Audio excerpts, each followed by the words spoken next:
Hi everybody, I'm Jack and this is Raw Tropical Living. Thanks for joining me today. Just having a nice quiet Sunday morning here on the mountain. Now this is the one day of the week that there's not workers here. My guests are out exploring a waterfall. I should have probably gone with them, but I don't know, just wanted a little quiet time, and I'm taking advantage. I don't know why I didn't do this a while back. I'm taking advantage of my guest hammock here. And this is the perfect spot. With 7 weeks to go, it's not really worth it for me to look into ordering one and getting one down here. But anyhow, very, very nice. Just enjoying a little outside time this morning. But anyhow, it's not what I'm here to talk about. Wanted to talk about getting started on raw vegan. Day one, how do you start? Anyhow, I do videos like this every day. So if you're not already subscribed to the channel, I'd appreciate it if you'd hit that bell and click on the little box so they will send you notifications and you will stay subscribed to the channel. Okay, we're going to come at this from a couple of different angles. I'm going to talk a little bit, and I'm going to go kind of fast. This is just like a little quick hack. Once again, this isn't you don't need to get your pencils out. This isn't a step-by-step list or a program of convoluted things to do. This is just hopefully going to be some little practical suggestions for people that are new to the raw vegan lifestyle.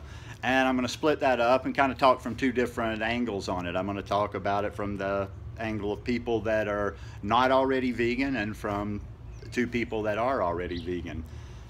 First thing on all of it, whether you're switching from the standard American diet to vegan, from vegan to high carb, from high carb to raw, fully raw if you want to, is you've got to focus on what you're eating. I see so many people, all they ever talk about is what they're craving, what they're missing, what they don't eat anymore, what they can't eat in their diet anymore, what they used to eat and what they wish they could eat.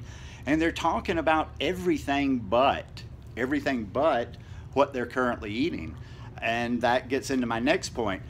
As I say over and over and over and over, wherever you are on your journey, you have got to have good food. You've either got to learn to prepare food for yourself, you've got to find some nice little tasty recipes you like. This is going to be key. This is going to be key for getting you off that raw versus cooked obsession. We had Melissa's raw chili last night. My guest and I, we did all the prep on Friday and let it marinate Friday night, and then we dehydrated yesterday and we had it last night.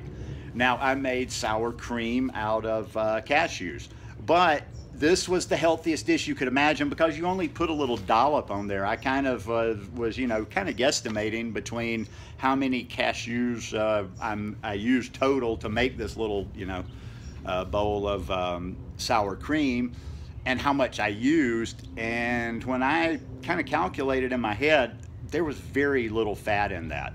I would say that even with cashew-based sour cream, that meal definitely still stayed below 10% because you just put a little on top. And that meal was so good, you're not going, listen, if I make that meal for you, if Melissa makes that meal for you, you're not going to be sitting around like thinking raw versus cooked. All you know is that's good food. Let me stress that over and over and over and over. You've got to have good food, especially in the beginning. That's why I think sometimes I have to do different types of videos, because I don't think I'm going to be relevant because people see me doing what I do and just eating mangoes all day and eating bananas and mangoes. You might not have access to that kind of fruit. You might not be there in your journey to where just sitting down and eating bananas and mangoes or eating that very simple is going to do it for you. But there's no guilt with that chili. There was nothing in there. All the ingredients were legit. You had, like I say, you had a little bit of fat from the topping, which was cashew. But no, that was a good dish. So you have to have dishes like that. So that is key, is learning how to prepare some good food, or, hopefully you've got some good, clean, raw vegan restaurants in your area. Yeah, okay, so on day one, what would I say do? On day one, if you are not a vegan, this advice would be the same whether you're vegan already or whether you're not. Throw all the crap out. Clean out all the crap. Okay, somebody will take exception to that. Give it to somebody. I'm still not really sure where I stand on that. Now, I have given away food that I don't eat. I'm not sure about giving away junk, if you actually have junk, but do whatever you want on that. But get the junk or work the junk out of your house. Work as much of the processed food out of your house. Either one, you want to switch to a mentality of eating whole, real, plant-based foods. And whole foods. Listen to that. I'm stressing that, whole foods, not just vegan, not just plant-based in any form, but whole food plant-based. You need to come up with a plan. Either way, whether you're vegan already or whether you're not, you need to have a plan. If you are vegan, you know, you're kind of on that fast track. You're already a good percentage of the way there, depending on how high carb you are. So for the people that are already vegan and that are trying to get to raw vegan, I would just say, set yourself a plan. You still want to do a little bit of a transition. Don't get too cocky. It's about getting there. You know, what is really the difference? Think about this yourself. Let's say you could do it overnight, or let's say it took you 6 or 8 months to get to being raw vegan, or even if it took you a year. Do you see a huge health benefit? I mean, okay, let's just say an average age, you're 38, 40 years old. Do you really see that big of a difference in 8 or 9 months? I would say take that safe route and have an effective plan for getting there. Transition over. You know, if you're on the animal products, and I'm jumping around here, I know, so just take what you can, grab it out. If you're on the animal products day one, I would say work on the first couple of weeks or so getting the animal products out, just getting the animal product. Okay, take that first bit of advice, get as much of the processed food, the junk food out of the house, and start weaning, start cutting immediately on the animal products.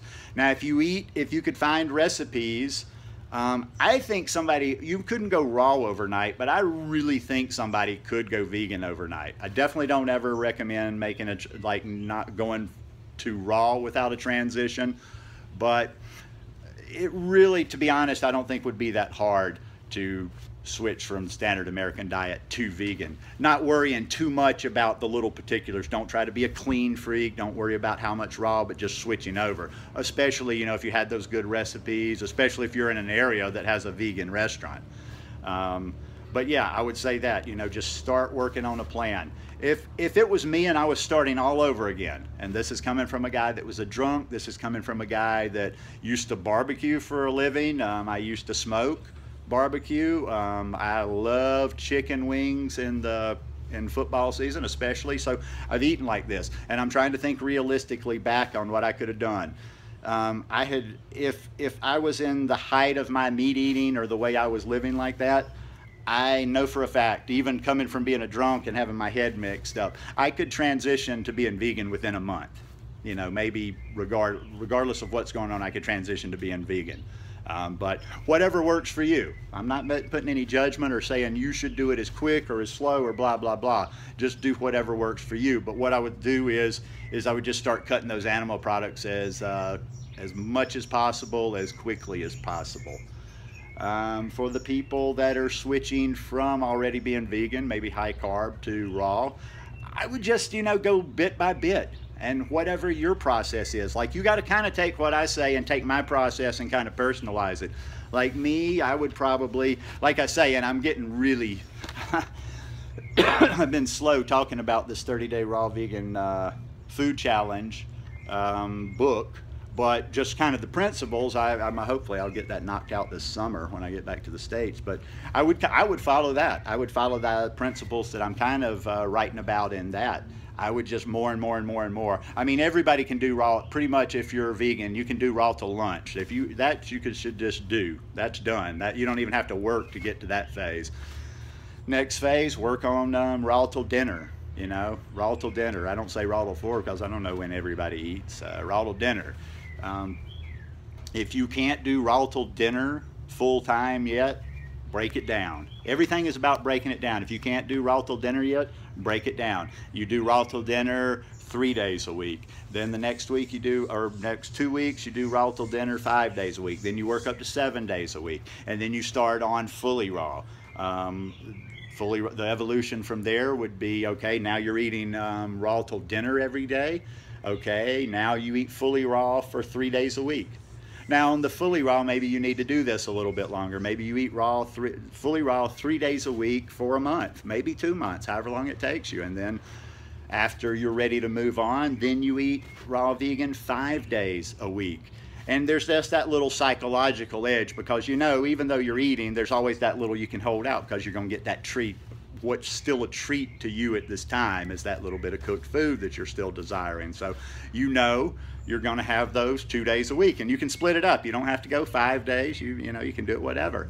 And then you go from that 5 into 7, and then you're fully raw, if you want to be fully raw.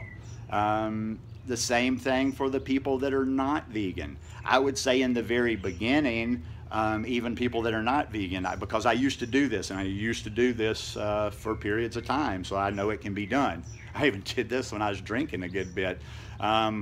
You know, start cutting the animal products out and work on being raw till noon.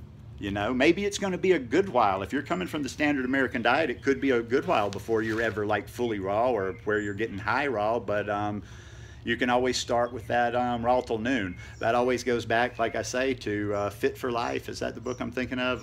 Harvey and Marilyn Diamond, that I read like 30 years ago, which first introduced me to the principle of eating only fruit until lunch. That's what I've done for many periods in my life. That was a lot of cleaning up periods, was just the principle of eating fruit till lunch.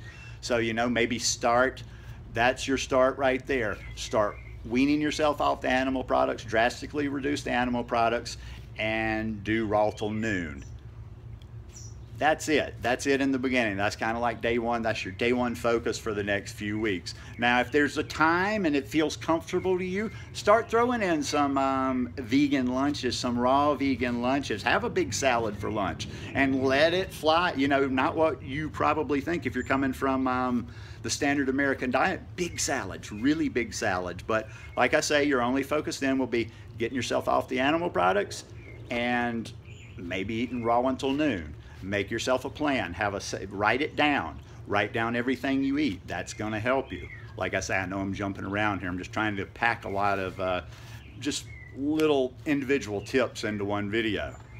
And for those, like I say, transitioning from vegan or high carb vegan to raw, systematic. I really like to see somebody just being systematic with it, because I believe we can get anywhere like that, little by little, much more so than trying to just rip that Band-Aid off. And yeah, that does work for some people, and those people will always have to let me know that they're the ones. But, you know, for most people, it's about getting there steady. You know, it's a marathon, not a sprint. And that's enough cliches for the day. Anyhow, hope you guys enjoyed this one. If you like it, please give me a thumbs up, and I will see you again tomorrow. Just going to enjoy a little bit more hammock time here. Peace.